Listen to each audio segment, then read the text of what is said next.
الحمد لله نحمده ونستعينه ونستغفره ونؤمن به ونتوكل عليه ونعوذ بالله من شرور أنفسنا ومن سيئات أعمالنا من يهده الله فلا مضل له ومن يضلله فلا هادي له ونشهد أن لا إله إلا الله وحده لا شريك له ونشهد أن سيدنا ومولانا محمدا عبده ورسوله أما بعد فأعوذ بالله من الشيطان الرجيم بسم الله الرحمن الرحيم إنا أنزلناه في ليلة القدر وما أدراك ما ليلة القدر ليلة القدر خير من 1000 شهر تنزل الملائكة والروح فيها بإذن ربهم من كل أمر سلام هي حتى مطلع الفجر وقال النبي صلى الله تعالى عليه وسلم من قام ليلة القدر إيمانا واحتسابا غفر له ما تقدم من ذنبه صدق الله مولانا العظيم وصدق رسوله النبي الكريم ونحن على ذلك لمن الشاهدين والشاكرين والحمد لله رب العالمين رب اشرح لي صدري ويسر لي أمري واحلل عقدة من لساني يفقهوا قولي رب زدني علما رب زدني علما رب زدني علما سبحانك لا علم لنا إلا ما علمتنا إنك أنت العليم الحكيم اللهم صل على محمد وعلى آل محمد كما صليت على إبراهيم وعلى آل إبراهيم إنك حميد مجيد اللهم بارك على محمد وعلى آل محمد كما باركت على إبراهيم وعلى آل إبراهيم إنك حميد مجيد میرے واجب الاحترام معزز سامعین کرام، یہ رمضان المبارک کا بابرکت مہینہ اپنی آب و تاب کے ساتھ اپنی منزل کی طرف رواں دواں ہے۔ اب دوسرا اشرہ اس کا اپنے اختتام کی طرف جا رہا ہے، اور اس اشرے کے آخر میں اور تیسرے اشرے کے شروع میں ایک عبادت کی جاتی ہے جس کو اعتکاف کی عبادت کہا جاتا ہے۔ اور یہ اعتکاف آپ صلی اللہ علیہ وآلہ وسلم یوں کہہ لیں کہ ایک مستقل سنت ہے کہ آپ صلی اللہ علیہ وآلہ وسلم نے جب ہجرت فرمائی ہے اس کے بعد ہر سال اعتکاف کیا ہے، اور جس سال آپ صلی اللہ علیہ وآلہ وسلم کا وصال ہوتا ہے اس سال آپ صلی اللہ علیہ وآلہ وسلم نے 20 دن کا اعتکاف کیا تھا۔ تو یہ مستقل اللہ کے نبی کی سنت ہے، تو یہ اس کی ادائیگی تیسرے اشرے میں ہوتی ہے۔ اور اعتکاف کا مقصد کیا ہوتا ہے؟ لیلۃ القدر کو حاصل کرنا۔ یہ لیلۃ القدر ایک بہت قیمتی رات ہے۔ ایک مرتبہ حضور اقدس صلی اللہ علیہ وآلہ وسلم نے صحابہ کرام کے سامنے بنی اسرائیل کے کچھ آدمیوں کا تذکرہ کیا کہ وہ ایسے آدمی تھے، ایسے نیک دل آدمی تھے کہ جنہوں نے 1000 سال تک دن کو روزہ رکھا اور رات کو اللہ کی عبادت کرتے اور پھر روزے کی حالت میں جہاد بھی کرتے۔ 1000 سال تک انہوں نے اس طرح یہ گزارا۔ تو صحابہ کرام رضوان اللہ تعالی علیہم اجمعین اس سے بڑے حیران بھی ہوئے اور ان کو اپنی کوتاہی بھی نظر آنے لگی۔ عرض کی یا رسول اللہ، ہماری تو عمریں ہی بہت کم ہیں، پہلے تو عمریں بہت زیادہ تھی، تو اتنی انہوں نے عبادت کی ہے، اس کا مطلب وہ تو ہم سے آگے نکل جائیں گے، ہم تو پیچھے رہ جائیں گے، ہماری عمر تھوڑی ہے، عبادت بھی تھوڑی ہوگی، تو ہم تو ان سے بہت پیچھے رہ جائیں گے۔ تو اس پر آپ صلی اللہ علیہ وآلہ وسلم پر یہ سورۃ قدر نازل ہوئی، جس میں بتایا گیا کہ ایک رات تم کو میں ایسی دے رہا ہوں کہ جو 1000 مہینوں کی عبادت سے افضل ہوگی، یعنی ایک رات کے اندر یوں کہہ لیں کہ کوئی 83 سال کی عبادت کا اجر و ثواب جو ہے وہ مل جائے گا۔ تو یہ اللہ رب العزت نے سورۃ القدر بھی نازل فرمائی، جس میں قرآن مجید کے نزول کا تذکرہ ہے، اور اسی طرح لیلۃ القدر کا بھی اس میں تذکرہ ہے۔ تو اس طرح یہ آپ اللہ رب العزت نے جو ہے سورت نازل فرمائی، فرمایا انا انزلناہ فی لیلۃ القدر، بے شک ہم نے اس قرآن مجید کو لیلۃ القدر میں نازل کیا۔ وما ادراک ما لیلۃ القدر، آپ کو کیا معلوم کہ لیلۃ القدر کیا ہے؟ لیلۃ القدر خیر من الف شہر، کہ لیلۃ القدر جو ہے وہ 1000 مہینوں سے افضل اور اعلیٰ ہے۔ تنزل الملائکۃ والروح، کہ جس میں فرشتے اور روح القدس خاص طور پر جبریل امین وہ زمین پر اترتے ہیں۔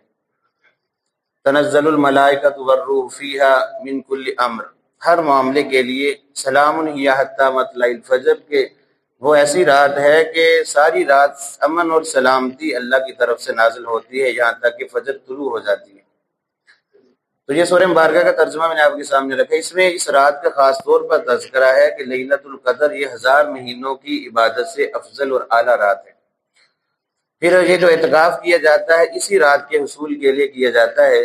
آپ صلی اللہ علیہ وآلہ وسلم کو جب بتایا گیا لیلۃ القدر کے بارے میں، تو اس کے حصول کے لیے اللہ کے نبی نے رمضان المبارک کا پہلا عشرہ اعتکاف کیا، لیکن یہ رات نصیب نہیں ہوئی۔ پھر دوسرا عشرہ اعتکاف کیا، پھر بھی یہ رات نہیں ملی۔ پھر تیسرا عشرہ اعتکاف کیا، بلکہ جب دوسرا عشرہ ختم ہوا تو آپ صلی اللہ علیہ وسلم نے صحابہ سے کہا کہ میں نے وہ رات تلاش کی ہے، مجھے نہیں ملی، اب جو میرے ساتھ اعتکاف میں بیٹھے ہیں وہ اگلا عشرہ بھی اعتکاف کریں۔ پھر تیسرے عشرے کے اندر جو ہے یہ رات اللہ کے نبی کو نصیب ہوئی۔ ایک روایت میں یوں آتا ہے کہ آپ صلی اللہ علیہ وآلہ وسلم کو بتلا دیا گیا تھا کہ تیسرے عشرے کی کون سی رات لیلۃ القدر ہے، تو اللہ کے نبی صحابہ کرام کو بتانے کے لیے مسجد کی طرف تشریف لا رہے تھے کہ فلاں رات جو ہے وہ لیلۃ القدر کی رات ہے۔ تو لیکن آگے کیا دیکھا کہ 2 صحابہ کی آپس میں کوئی چپکلش، کوئی رنجش تھی، کوئی لڑائی ہو رہی تھی، تو جس کی وجہ سے آپ صلی اللہ علیہ وسلم سے اس رات کا علم اٹھا لیا گیا۔ اس میں بھی اللہ کی حکمت تھی، کیونکہ اگر اس رات کا علم ہوتا کہ فلاں رات لیلۃ القدر ہے، اور اگر اس رات کے اندر کوئی زیادتی، کوئی گناہ کر بیٹھتا تو پھر وہ نشان عبرت بن جاتا کہ اتنی مقدس رات کے اندر بھی یہ آدمی گناہ کر رہا ہے، اس لیے اس معاملے کو چھپا دیا گیا اور فرمایا کہ آخری عشرے کی طاق راتوں میں اس کو تلاش کرو۔ تو یہ 21 بھی ہو سکتی ہے، 23 بھی، 25 بھی، 27 بھی، 29 بھی، یہ مختلف راتوں میں علماء فرماتے ہیں کہ مختلف راتوں میں اس کا مشاہدہ اللہ والوں نے کیا ہے۔ زیادہ تر لوگوں کی رائے ہے 27ویں کی رات کے بارے میں، لیکن مختلف راتوں میں مشاہدے لوگوں کے علماء کے موجود ہیں جس میں جو ہے لیلۃ القدر ان کو نصیب ہوئی ہے۔ تو بہرحال ہمیں جو ہے لیلۃ القدر کی کوشش کرنی چاہیے، تمام راتیں ہی جاگ لیں، جو طاق راتیں ہیں، جتنی عبادت ہو سکے وہ کر لیں، اور خاص طور پر اگر اتنی ہمت نہیں تو اعتکاف کی سنت کو زندہ کر لیں، تو یہ رات ہم سوئے بھی ہوں گے تو نصیب ہو جائے گی۔ اور یہ رات اتنی فضیلت والی رات ہے کہ اس رات میں اللہ رب العزت بہت لوگوں کی مغفرت فرماتے ہیں، لیکن اس رات کے اندر بھی چند ایسے بدبخت لوگ ہیں کہ جن کی مغفرت نہیں ہوتی، جن میں سب سے پہلے جو ہے شرک کرنے والے کی کوئی مغفرت نہیں، جب تک توبہ نہ کر لے، یوں کہہ لیں کہ ان کا معاملہ پینڈنگ ہو جاتا ہے توبہ پر۔ جب توبہ کر لیں گے تو ہر قسم کا گناہ اللہ تعالیٰ معاف فرما دیں گے۔ ناحق کسی کو قتل کرنے والا، والدین کا نافرمان، اس کی بھی مغفرت نہیں ہے۔ اسی طرح مدمن خمر، شراب کا عادی، شراب پینے والا۔ اسی طرح مسبل ازار، اپنا تہبند، پاجامہ، شلوار وغیرہ ٹخنوں سے نیچے لٹکانے والا، اس کی بھی اس رات میں مغفرت نہیں ہے۔ قاطع رحم، قطع تعلقی کرنے والا، اس کی بھی اس رات میں اللہ تعالیٰ مغفرت نہیں فرماتے۔ تو یہ چند ایسے یوں کہہ لیں کہ بدبخت لوگ ہیں جن کی وجہ سے جو ہے ان کی نحوست کی وجہ سے ان کی مغفرت نہیں ہوتی، وگرنہ اللہ تعالیٰ سب کی مغفرت فرما دیتے. لیکن یہ لوگ بھی اگر توبہ کر لیں سچے دل سے، اللہ رب العزت کی رحمت جو ان پہ ہوتی ہے، اللہ تعالیٰ ان کو بھی معاف فرما دیتے ہیں. تو یہ اعتکاف اس وجہ سے کیا جاتا ہے کہ رات جو ہے وہ نصیب ہو جائے. اب اعتکاف کی 3 قسمیں ہیں. ایک کہتے ہیں سنت اعتکاف، ایک ہے فرض یا واجب اعتکاف، اور ایک ہے نفل اعتکاف. نفل اعتکاف یہ ہے کہ آدمی جب بھی مسجد میں آئے، چاہے 5 منٹ کے لیے آئے، وہ نیت کر لے نویت سنت الاعتکاف ما دمت فی حاصل مسجد، یعنی سنت نہ بھی کہے میں اعتکاف کی نیت سے مسجد میں داخل ہو رہا ہوں، تو جتنا لمحہ بھی وہ بیٹھے وہ اعتکاف کو اس کو اجر و ثواب ملے گا. تو ہمیں تو چاہیے کہ ہر وقت جب بھی مسجد میں داخل ہوں یہ نفل کی نیت تو لازمی کر لیں کہ میں اعتکاف میں ہوں. اعتکاف کے فضائل میں اس کے بعد سناتا ہوں کہ بہت بڑی فضیلت ہے اعتکاف کی. تو یہ نفل اعتکاف ہے، ہر بندہ کسی بھی وقت یہ نفلی اعتکاف کر سکتا ہے، اس میں کوئی قید، کوئی بندش، کوئی جو ہے پابندیاں نہیں ہیں. دوسرا ہے واجب اعتکاف. واجب اعتکاف یہ ہوتا ہے کہ اگر کوئی آدمی منت مان لیتا ہے کہ میرا فلاں کام ہو گیا تو میں اتنے دن اللہ کے گھر میں اعتکاف بیٹھوں گا، تو یہ واجب اعتکاف ہے. کیونکہ منت مانی ہے، اس نے نظر مانی ہے، لہٰذا یہ اعتکاف واجب ہوگا. جب بھی یہ اعتکاف جتنے دنوں کو اس نے نیت کی ہے، اعتکاف جب کرے گا تو دن اور رات مکمل اعتکاف کرے گا، اور پھر دن میں روزہ بھی رکھے گا. اگرچہ صرف اعتکاف کی اس نے منت مانی تھی، لیکن روزہ بھی اس کو ساتھ رکھنا لازم اور ضروری ہے. اتنے دن روزہ بھی رکھے گا اور اعتکاف بھی کرے گا. تو یہ کسی بھی وقت کر سکتے ہیں، کوئی اس میں کوئی بندش نہیں ہے، لیکن اس میں وہ پابندیاں بہرحال لاگو ہوں گی. اگر ایک دن کا اعتکاف کیا ہے تو پورا ایک دن پھر مسجد سے باہر نہیں جا سکتا. ہاں کوئی قضاء حاجت کے لیے جائے وہ الگ بات ہے، بشری تقاضا ہے، ویسے عام مسجد سے باہر نہیں جائے گا، وگرنہ اعتکاف ٹوٹ جائے گا، دوبارہ اس کو قضا کرنا پڑے گی. اور ایک ہے سنت اعتکاف، جو رمضان کے آخری عشرے میں اعتکاف کیا جاتا ہے. یہ آپ صلی اللہ علیہ وسلم کی مستقل سنت ہے، اور اس کو کہتے ہیں سنت موقدہ علی الکفایہ.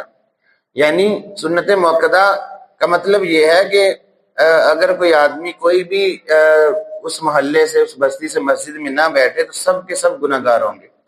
اگر کوئی ایک آدمی بھی مسجد میں اعتکاف میں بیٹھ گیا ہے تو سب کا ذمہ جو ہے وہ اتر جائے گا، وہ فرض کفایہ جو سنت کفایہ ہے وہ ادا ہو جائے گی. تو یہ سنت موقدہ علی الکفایہ ہے، رمضان کے آخری عشرے میں اعتکاف کرنا. تو یہ اعتکاف کی 3 قسمیں. اب اعتکاف پر ملے گا ہمیں کیا کچھ، کیا اجر و ثواب اللہ نے اس اعتکاف پر رکھا ہے. آپ صلی اللہ علیہ وآلہ وسلم کا فرمان موجود ہے، راوی ہیں حضرت علی رضی اللہ تعالیٰ عنہ، فرماتے ہیں کہ جو آدمی رمضان کے آخری 10 دن کا اعتکاف کرتا ہے، 9 یا 10 دن جتنے بھی ہوں، جو سنت اعتکاف کرتا ہے، یہ 10 دن کا اعتکاف اس کے لیے 2 حج اور 2 عمروں کے برابر اجر و ثواب کا باعث ہوتا ہے. اب اندازہ کریں کتنی بڑی فضیلت ہے 10 دن کی. ایک حج میں کتنا خرچہ آتا ہے، عام بندے کی بس کی بات نہیں رہی. تو 2 حج، پھر مقبول حج اور 2 عمرے کے برابر اجر و ثواب اس 10 دن میں بندہ حاصل کر لیتا ہے. پھر آپ صلی اللہ علیہ وسلم کا فرمان موجود ہے کہ جو بندہ 1 دن کا اعتکاف کرے تو یہ 1 دن کا اعتکاف اس کو جہنم سے 3 خندقیں دور کر دے گا. 3 خندقیں، ایک خندق کی لمبائی چوڑائی کا اندازہ یوں سمجھ لیں کہ جیسے زمین و آسمان کے درمیان مسافت ہے، جو آج تک کسی کی پیمائش میں نہیں آ سکی، نہ آئے گی. تو زمین و آسمان کی جو مسافت ہے اتنا ایک خندق کا فاصلہ ہے. تو 3 خندقیں اس کو جہنم سے دور کر دیا جائے گا. مطلب یہ ہے کہ 1 دن کا اعتکاف کرنے والے کو جہنم سے بچا لیا جائے گا. ابھی میں نے حدیث آپ کے سامنے پڑھی ہے کہ جس نے جو ہے اعتکاف کیا، من اعتکف ایمانا واحتسابا غفر له ما تقدم من ذنبه، کہ جس نے رمضان میں یہ اعتکاف کیا ایمان کی حالت میں اور ثواب کی نیت سے، بس اللہ کی رضا کی خاطر بیٹھا ہے، کچھ دکھلاوا، کوئی نام و نمود، کوئی ریاکاری نہیں تھی. فرمایا کہ غفر له ما تقدم من ذنبه، اس کے پچھلے تمام گناہوں کو اللہ رب العزت معاف فرما دیں گے. یعنی یہ کتنی بڑی فضیلت ہے اس اعتکاف کی کہ اللہ رب العزت جو ہے وہ گناہوں کا کفارہ کر دیتے ہیں. اور پھر جو ہے 2 حج 2 عمرے کے برابر اجر و ثواب. پھر 1 دن کا اعتکاف 3 خندقیں جو ہے آدمی جہنم سے دور ہو جاتا ہے، جہنم سے چھٹکارا اس کو مل جاتا ہے. پھر یہ عام بات ہے، عام دستور ہے، اگر کوئی آدمی کسی بڑے کے در پہ جا کر بیٹھ جائے، کسی کو منانے کے لیے چلا جائے، آخر وہ جیسا بھی سنگ دل ہو وہ اپنا دروازہ کھول ہی دیتا ہے اور وہ جو ہے اس کو معاف کر ہی دیتا ہے. تو جو آدمی سب کچھ چھوڑ کے، دنیا کو چھوڑ کر اللہ کے در پہ آ کر بیٹھ گیا، جو دروازہ بھی ہر وقت کھلا ہی رہتا ہے، بند بھی نہیں ہوتا، تو وہ بیٹھ گیا، یا اللہ میں تو تیرے در پہ بیٹھ گیا ہوں، اب جو ہے تو میری بخشش کرے گا تو میں اٹھوں گا، اس نیت سے بیٹھ جاتا ہے.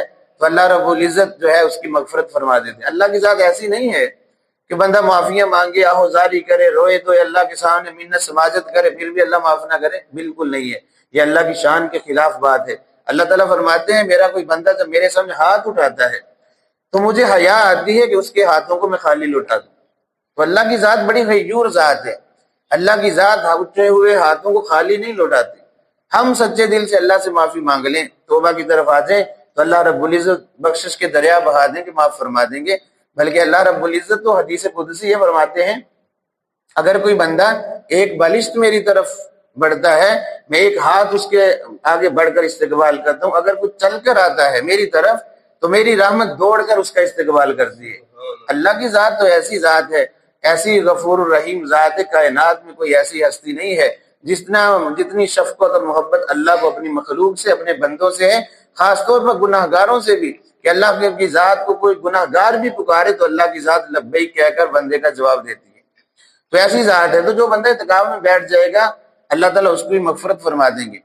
پھر فرمایا کہ اعتکاف کرنے والے کو اتنا اجر ملے گا جتنا عام لوگ نیکیوں کرتے ہیں، اس کو ادھر بیٹھے ہی اجر مل جائے، کیونکہ کچھ ایسے اعمال ہیں کہ اعتکاف کرنے والا وہ اعمال نہیں کر سکتا۔ مثلا کسی جنازے میں شرکت اعتکاف کرنے والا نہیں جا سکتا، بیمار کی جو مزاج برسی ہے تیمارداری کے لیے یہ اعتکاف کرنے والا نہیں جا سکتا، تو یہ ایسی کچھ مصروفیات اعتکاف نے اس کو روکا ہوا ہے، لیکن اعتکاف کی وجہ سے اس کو وہ سب کا اجر و ثواب یہاں بیٹھے مل جائے گا۔ تو یہ آپ صلی اللہ علیہ وسلم کا فرمان موجود ہے۔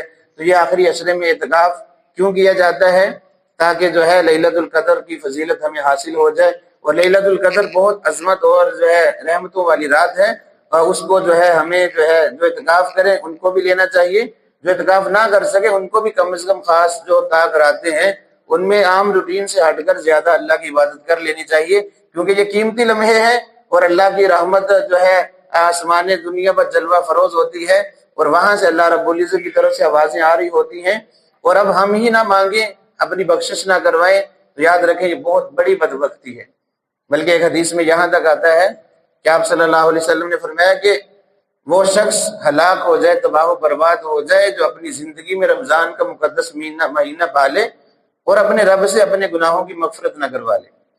تو اس لیے ان لمحات کو ہم قیمتی سمجھیں، اللہ کے سامنے ہاتھ بھی لائیں، معافی مانگیں، آہوزاری کریں، اپنے عمل کو درست کریں، جو کوتاہیاں ہو چکی ہیں زندگی میں، ہر بندہ ہی جو ہے گناہ گار ہے۔ اللہ کے نبی کا فرمان ہے کل بنی آدم خطاؤن وخیر الخطائین التوابون، کہ بنی آدم گناہ گار ہے اور بہترین گناہ گار وہ ہے جو اپنے گناہوں پر توبہ کر لے، اور توبہ ایسی ہے کہ گناہوں کو بالکل پاک صاف کر دیتی ہے، گناہوں کو مٹا دیتی ہے۔ اس لیے ہمیں توبہ کی طرف آنا چاہیے، اللہ کی رحمت متوجہ ہے، ہم بھی اللہ کی طرف تھوڑی سی توجہ کر لیں، اپنے اعمال کی طرف تھوڑی سی توجہ کر لیں تاکہ ہمارے اعمال جو ہے وہ قبول ہو جائیں اور اللہ کی رحمت ہمیں بھی نصیب ہو جائے۔ تو یہ رمضان کا آخری عشرہ، اب جن لوگوں نے اعتکاف کرنا ہے وہ 20ویں روزے کی جو افطاری ہے وہ مسجد میں آ کر کریں گے، یہ لازم اور ضروری ہے۔ اگر کوئی 20ویں روزے کی افطاری مسجد میں نہیں کرتا تو اس کا وہ سنت اعتکاف میں نہیں رہے گا، پھر ہم نفلی اعتکاف ہو جائے گا، اور چاہے وہ پھر جتنے دن چاہے وہ کر لے، لیکن سنت اعتکاف کے لیے لازم اور ضروری ہے کہ 20ویں روزے کی افطاری یعنی غروب سے پہلے مسجد میں آ جانا۔ اور اگر خواتین اعتکاف کرنا چاہتی ہیں، وہ بھی یہ فضیلت حاصل کرنا چاہتی ہیں، تو خواتین اپنے گھروں میں اعتکاف کریں گی۔ مساجد میں اعتکاف خواتین کا کرنا یہ درست نہیں ہے، مناسب نہیں ہے، فتنے کا دور ہے، اس لیے مساجد میں خواتین اعتکاف نہ بیٹھیں۔ خواتین کے لیے گھر کی کوئی نکر، کوئی کونا جو ہے وہ منتخب کر لیں، اپنا کوئی خیمہ لگا لیں، پردہ لگا لیں، وہاں وہ منتخب کر لیں، وہ کوئی کمرہ منتخب کر لیں، اس میں اعتکاف کریں، بلا ضرورت اس کمرے سے باہر نہ نکلیں سوائے بشری تقاضوں کے، اور جو ہے اگر کوئی کھانے پینے کا کوئی کھانا بنانے والا بھی نہیں، اسی کمرے میں بیٹھ کے کھانے بھی بنا سکتی ہیں، لیکن بلا ضرورت وہاں سے باہر نہ نکلیں۔ تو خواتین بھی یہ فضیلت حاصل کر سکتی ہیں اعتکاف کی، لیکن ان کے لیے بھی یہی شرط ہے، اگر سنت اعتکاف کرنا چاہتی ہیں تو پھر 20ویں روزہ کی افطاری اپنی معتکف اپنی اعتکاف کی جگہ میں کریں گے تاکہ وہ سنت اعتکاف کا پورا اجر و ثواب ان کو مل جائے۔ تو جو اعتکاف بیٹھیں گے ان پر پابندیاں عائد ہوں گی، پھر مسجد کی جو حدود ہے بلا وجہ ایک قدم بھی باہر رکھیں گے تو اعتکاف ٹوٹ جائے گا، ایک لمحے کے لیے بھی باہر نہیں نکل سکتے۔ ہاں وضو کرنا ہے، واش روم جانا ہے قضاء حاجت کے لیے، تو وہاں جو ہے آپ جا سکتے ہیں، فوراً جائیں اور واپس آ جائیں، بلا وجہ نہا بھی نہیں سکتے اعتکاف، ہاں مجبوری بن گئی ہے، کوئی غسل فرض ہو گیا تو پھر تو لازم نہانا ہے، لیکن عام حالت میں معتکف نہا بھی نہیں سکتا کہ 10 دن اللہ کو اسی طرح جو ہے پسند ہے کہ آدمی جو مٹا ہوا ہو اللہ کی یاد میں، یہ چیز اللہ کو زیادہ محبوب ہے۔ تو اعتکاف کرنے والوں پر یہ پابندی ہے۔ باقی جو لوگ بیٹھیں گے پہلے وہ نام بتا دیں، انشاءاللہ بنیادی مسائل ان کو بتا دیے جائیں گے۔ تو یہ آخری عشرے کی یہ عبادت، ایک تو اعتکاف ہے اور ایک لیلۃ القدر ہے، ان دو کا خاص طور پر خیال رکھنا۔ پھر تیسرا جو ایک ذمہ داری مسلمانوں پر عائد ہوتی ہے وہ ہے فطرانہ، فطرانہ ادا کرنا۔ آپ صلی اللہ علیہ وسلم نے اس کا حکم دیا ہے، ہر صاحب نصاب پر فطرانہ جو ہے وہ واجب ہے، اپنی طرف سے اور اپنی نابالغ اولاد کی طرف سے وہ ادا کرے۔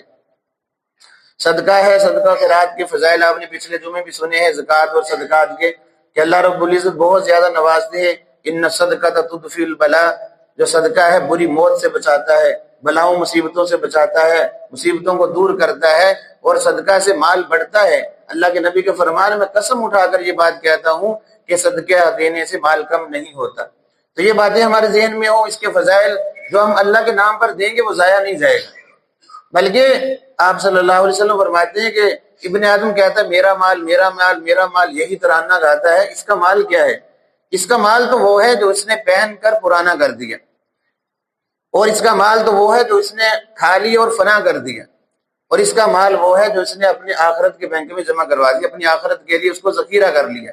یہ تین ہی اس کے مال ہیں، باقی اس کا مال نہیں ہے۔ باقی تو یہ چوکی دار ہے، اس کی رکھوالی کر رہا ہے، جب مر جائے گا وہ رسا میں چلا جائے گا، خالی ہاتھ آیا تھا اور خالی ہاتھ یہ لوٹ کر چلا جائے گا۔ تو اس کا مال کیا ہے؟ جو پہن لیے پرانا کر دیا۔ اس لیے اللہ کے نبی کا فرمان ہے اپنی حیثیت کے مطابق اچھا لباس پہنو۔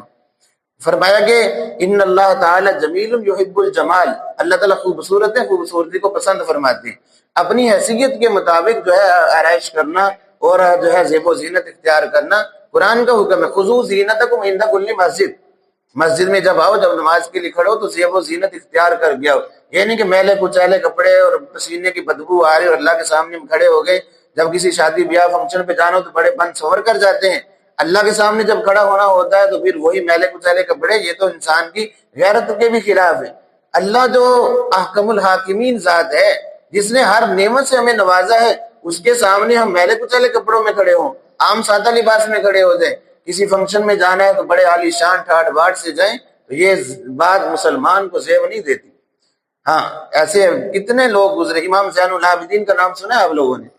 اہل بیت میں سے ہیں، حضرت امام حسین رضی اللہ تعالیٰ کے بیٹے ہیں، علی نام ہے ان کا۔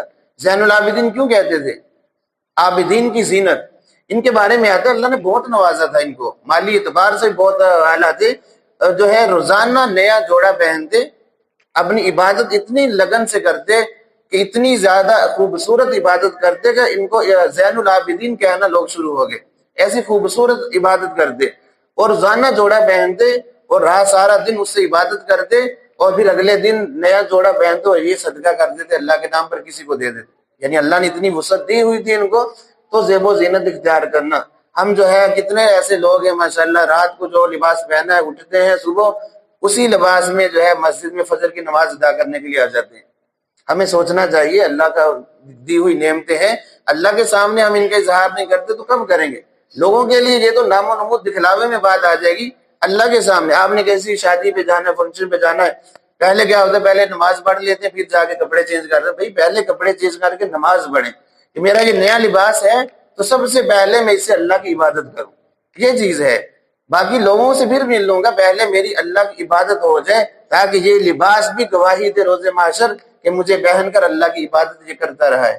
تو ہمیں ان باتوں کی طرف آنا چاہیے تاکہ جو ہے اللہ کی عبادت بھی خشوع و خضوع کے ساتھ، اخلاص کے ساتھ اچھے طریقے سے ہو سکے۔ تو یہ جو فطرانہ جو ہے اس میں جو ہے مال بڑھتا ہے، اللہ کے نبی کا فرمان ہے، اس کے بھی مسائل چند لازمی ضروری ہیں، سیکھنے چاہیے۔ یاد رکھیں جس پر یہ فطرانہ واجب ہے، جو صاحب نصاب ہے اس پر فطرانہ واجب، اپنی طرف سے اور اپنی نابالغ اولاد کی طرف سے یہ فطرانہ ادا کرے۔ اب فطرانہ ہے کیا؟ تو اگر تو گندم کے حساب سے دینا چاہتا ہے تو نصف سا، یعنی تقریباً 2 کلو گندم کے حساب سے یہ آدمی فطرانہ دے گا۔ اور اگر یہ کھجور کے اعتبار سے یا جو کے اعتبار سے یا کشمش کے اعتبار سے یا پنیر کے اعتبار سے فطرانہ دینا چاہتا ہے تو پھر 3.5 کلو کا حساب ہوگا۔ عرب کے علاقے میں آپ صلی اللہ علیہ وسلم عام طور پر کھجور یا جو سے فطرانہ ادا کرتے تھے، یعنی 3.5 کلو کے حساب سے. وہاں گندم نہیں تھی، گندم بہت مہنگی تھی، اس لیے گندم کا جو ریٹ وہاں بتایا گیا پھر کہ اگر کوئی گندم کے حساب سے دے تو نصف سا یعنی 2 کلو یا 2.25 کلو کے حساب سے دے کیوں گندم کا ریٹ بہت زیادہ تھا. ہمارے علاقوں میں گندم سستی ہے، کھجور، جو پنیر، کشمش یہ مہنگی ہے. تو ہم جو ہے عام لوگ تو بس گندم پہ گزارا کر لیتے ہیں. ٹھیک ہے، گزارا تو چل جائے گا، لیکن جو مالدار لوگ ہیں وہ یہ بات ذہن میں رکھیں کہ وہ گندم سے نہیں بلکہ کھجور یا جو یا کشمش سے اپنا فطرانہ ادا کریں، خوش دلی سے ادا کریں، زیادہ سے زیادہ مال اللہ کے راستے میں وہ تقسیم کریں. ہاں اگر کوئی نہیں دے سکتا تو گندم سے گزارا چل سکتا ہے، کم از کم 200 روپیہ فی کس آدمی جو ہے وہ اس کا فطرانہ ادا کرے اپنی طرف سے اور اپنی نابالغ اولاد کی طرف سے. اچھا، جو بالغ اولاد ہے وہ اگر مالدار ہے تو خود فطرانہ ادا کرے، اگر مالدار نہیں ہے تو ان پر فطرانہ نہیں آئے گا. بیوی کی طرف سے، بیوی اگر مالدار ہے تو خود اپنا فطرانہ ادا کرے، اگر مالدار نہیں ہے تو اس پر فطرانہ نہیں آئے گا. ہمارے ہاں عام دستور بہت اچھا ویسے طریقہ ہے، جو گھر کا سربراہ ہوتا ہے وہ اپنے تمام افراد کا فطرانہ نکال دیتا ہے. بہت اچھی بات ہے، چاہے واجب ہو یا نہ ہو، چونکہ اللہ کے نام پر جا رہا ہے تو زیادہ سے زیادہ خیرات اس بہانے میں ہو جاتی ہے، اچھی بات ہے. لیکن جو شرعی مسائل ہے وہ میں نے آپ کے سامنے رکھ دیے. اب فطرانہ کس کو دینا ہے؟ جن لوگوں کو زکوٰۃ دی جا سکتی ہے انہی کو فطرانہ ادا کرنا ہے. یہ نہیں کہ ہر جو بھی آ گیا مانگنے والا اس کو آپ فطرانہ دے دیں یا زکوٰۃ دے دیں، اس سے زکوٰۃ اور فطرانہ ادا نہیں ہوگا. ان باتوں کا خاص طور پر خیال رکھیں. یہ پیشہ ور جو لوگ ہیں ان کو زکوٰۃ کا مال نہیں دینا چاہیے، کیونکہ ان کے پاس جو عام مشاہدے ہیں، جو تجربے ہیں، لوگوں کی باتیں سامنے آتی ہیں، بڑے مالدار آدمی ہوتے ہیں، ظاہر بات روزانہ کا یہ پتہ نہیں کتنا روپیہ کما لیتے ہیں، ان کو ضرورت نہیں ہوتی، لیکن اللہ کی طرف سے ایک پھٹکار ہوتی ہے. کیونکہ آپ صلی اللہ علیہ وسلم کا فرمان ہے، جو آدمی بلا وجہ اپنے لیے فقر و فاقہ کا دروازہ کھولتا ہے، لوگوں سے سوال کرتا ہے، اللہ تعالیٰ 70 دروازے اس کے لیے فقر و فاقے کے کھول دیتے ہیں. وہ پھر ساری زندگی کیا اس کی نسلیں بھی مانگتی چلی جاتی ہیں، ان کا گزارا نہیں ہوتا. اللہ کی طرف سے فقر و فاقہ ان پر مسلط کر دیا جاتا ہے. پھر آپ صلی اللہ علیہ وسلم نے فرمایا جو بلا وجہ لوگوں سے سوال کرتا ہے، ضرورت نہیں ہے، کوئی مجبوری نہیں ہے اس کی، روز محشر اس طرح اللہ کی بارگاہ میں کھڑا ہوگا کہ اس کے جسم پر گوشت کی ایک بوٹی نہیں ہوگی، ہڈیوں کا ڈھانچہ کھڑا ہوگا. اس طرح بدصورتی کی شکل میں اللہ تعالیٰ اس کو اپنے سامنے کھڑا کریں گے، کیونکہ بلا وجہ جو ہے اس نے جو ہے لوگوں کے سامنے ہاتھ ملایا ہے. اس لیے جو ہے ہاں مجبوری کسی کی بہت ایمرجنسی بن گئی تو وہ آدمی اگر ہاتھ ملا لے بقدر ضرورت تو اس کی شریعت نے گنجائش رکھی ہے، لیکن عام حالات میں نہیں. اس لیے جو پیشہ ور ہیں ان کو اگر آپ دینا چاہیں تو عام صدقہ کو 10-20 دے دیں. جو زکوٰۃ ہے، فطرانہ ہے، وہ مستحق کو دے. سب سے زیادہ جو مستحق ہیں وہ اپنے عزیز و اقربا، جو غریب مستحق ہے ان کو دینا، اس میں 2 اجر ہے. اس کے علاوہ آج کے زمانے میں مدارس کے طلباء ان کو بھی دینے میں انشاءاللہ 2 اجر ملے گا. آپ صلی اللہ علیہ وسلم کا فرمان موجود ہے، لا یاکل طعامک الا تقی، کہ تیرا کھانا متقی لوگ کھائیں، نیک لوگ کھائیں. تیرا کھانا نیک لوگ کھائیں گے تو وہ نیکی کریں گے، ان کی نیکی میں تمہیں بھی اجر و ثواب ملے گا. اب مدارس کے جو طلباء ہیں، یہ مدارس مساجد یہ دین کے قلعے ہیں، دین کی حفاظت ہے. اگر یہ مدارس نہ رہے تو یاد رکھیں ہماری نسلوں میں دین بھی باقی نہیں رہے گا. یہ ہمارے بر صغیر میں مساجد اور مدارس کے ایسے جال بچھے ہوئے ہیں جن کی وجہ سے بہت زیادہ ہمارے ایمان کی، ہماری نسلوں کی حفاظت ہو رہی ہے. بھلے لوگ بڑی مخالفت کرتے رہیں، یہ مخالفت کرتے رہیں گے، لیکن اللہ تعالیٰ ان سے کام لیتے رہیں گے. اللہ تعالیٰ نے اس قرآن کو زندہ رکھنا ہے قیامت تک، اس دین کو قیامت تک زندہ رکھنا ہے. اللہ تعالیٰ ایسے سینے پیدا کرتے رہیں گے جو اس کی قرآن کی حفاظت کرتے رہیں گے. لاکھ زمانہ برا کہے ان کو، لیکن اللہ تعالیٰ نے وہ سینے منتخب کیے ہیں جن کے سینوں میں قرآن کو محفوظ کیا ہے، احادیث کو اللہ نے محفوظ کیا ہے، اور معانی اور مطالب اور تفاسیر کو محفوظ کیا ہے. وہ انشاءاللہ یہ قیامت تک دین پھیلاتے رہیں گے. ان لوگوں کا خاص طور پر خیال کیا جائے، ان لوگوں کو جو ہے اپنے زکوٰۃ اور صدقات میں مال دیا جائے، تاکہ اس میں جو ہے یہ اس سے کھانا کھائیں گے، اپنی ضروریات پوری کریں گے، دین کو تقویت حاصل ہوگی، ہماری نسلوں کا ایمان محفوظ رہے گا. انشاءاللہ اس پر اللہ تعالیٰ دوہرا اجر عطا فرمائیں گے. تو اگر کوئی مدرسے میں زکوٰۃ صدقات فطرانہ دینا چاہتا ہے تو یہاں سہولت موجود ہے. جامع علوم شریعہ کی طرف سے میرے پاس رسید بک ہے، آپ وہ مجھے جمع کروا سکتے ہیں. آپ کی امانت انشاءاللہ مستحقین تک بحفاظت پہنچ جائے گی. تو یہاں بھی آپ جمع کروا سکتے ہیں، یا آپ کسی کو دینا چاہیں جو آپ مناسب سمجھے اس کو بھی دے سکتے ہیں. خاص طور پر اپنے عزیز و اقارب کا زیادہ خیال رکھیں. آج ہمارے معاشرے کے اندر اگر اللہ کسی کو مالدار بنا دیتا ہے، پیسہ آ جاتا ہے، تو اپنے غریب رشتہ داروں کو منہ نہیں لگاتا. بہت بڑی حماقت ہے، بہت بڑی یہ دین سے دوری ہے. اپنے جو غریب مستحق رشتہ دار ہیں ان کو سپورٹ کریں، ان کو اپنے پاؤں پہ کھڑا کریں، ان کو کاروبار دیں تاکہ نظام اچھا چل سکے۔ اللہ دیکھیں اقربا پروری عام حالات میں منع ہے، گناہ ہے، لیکن یہاں اقربا پروری کی خود شریعت ترغیب دے رہی ہے کہ اپنے عزیز و اقارب کو دینے میں دوہرا اجر ہے، ایک صدقے کا، ایک صلہ رحمی کا، تو اپنے عزیز و اقارب کا خاص طور پر خیال رکھیں۔ ہر خاندان میں ایسے لوگ موجود ہوتے ہیں جو بیچارے بے بس لاچار ہیں، گزر اوقات مشکل سے ہو رہا ہوتا ہے، ان کی جانچ پڑتال کر کے ان کو جا کر ادا کرنا۔ ان کو زکوٰۃ کہنے کی ضرورت نہیں ہے کہ یہ زکوٰۃ کا مال ہے، صدقہ کہنے کی ضرورت نہیں ہے، فطرانہ کہنے کی ضرورت نہیں ہے۔ آپ تحفہ ہدیہ کہہ کے بھی ان کو دے دیں گے تو انشاءاللہ آپ کی زکوٰۃ بھی ادا ہو جائے گی، فطرانہ بھی ادا ہو جائے گا، جو نیت ہوگی اس کے مطابق اللہ تعالیٰ فیصلے فرما دیں گے۔ تو اس لیے خاص طور پر اب یہ جو صدقۃ الفطر ہے اس کو عید کی نماز سے پہلے ادا کرنا لازم اور ضروری ہے۔ اگر تو عید سے پہلے ادا کر لیا تو یہ بہت فضیلت کا عمل ہوگا، لیکن اگر کسی نے ادا نہیں کیا تو عید کی نماز کے بعد بھی ادا کرنے اس پر لازم ہوگا، لیکن وہ فضیلت جو پہلے ادا کرنی کی وہ پھر اس کو حاصل نہیں ہوگی۔ بہتر ہے کہ رمضان کے آخری عشرے میں یا رمضان کے یہ جو دن باقی اس میں آپ فطرانہ ادا کر دیں تاکہ جو غریب مستحق لوگ ہیں اپنی ضروریات پوری کریں، وہ بھی عید کی تیاریوں میں شریک ہو سکیں۔ تو یہ ایک جو ہے یہ مہینہ غم خاری کا مہینہ ہے، دکھ درد بانٹنے کا مہینہ ہے، لوگوں کا احساس کرنے کا مہینہ ہے۔ ان باتوں کا خاص طور پر ہمیں خیال رکھنا چاہیے۔ اللہ رب العزت سے دعا ہے کہ اللہ رب العزت دین کو سمجھ کر اس پر عمل کرنے کی توفیق عطا فرمائے۔ وآخر دعوانا الحمدللہ رب العالمین۔ سنتیں ادا فرما لیں۔